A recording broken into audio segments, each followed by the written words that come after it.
Thank you so much, Senator Schumer, and thank you to all of our incredible community leaders and advocates that are here today.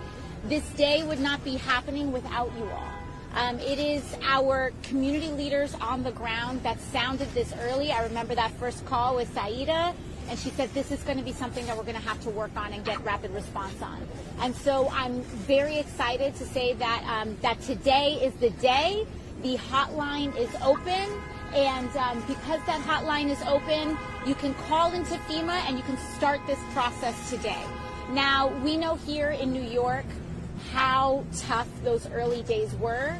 We couldn't even get tests here early on. It was something that was for celebrities and the privileged in those very early days.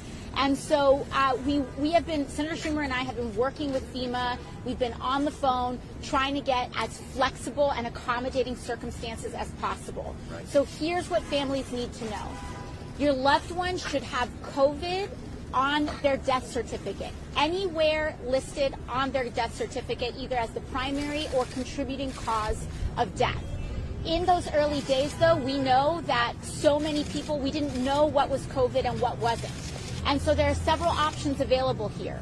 One is that you can go back to the institution that issued the death certificate, the hospital, the physician, etc., and you can have your death certificate edited in retrospect, knowing what we know now about COVID.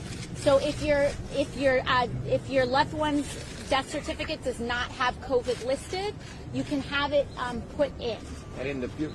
And since September, they've been listing COVID. Mm-hmm. But the problem, as the Congresswoman said, in the early days, they didn't even know what COVID was, so they didn't list it. And we're working to get that correct. Yes, so you can go to your institution and have it edited, or in your conversations with FEMA, we're also in conversations with FEMA to see what added flexibility that we can add there.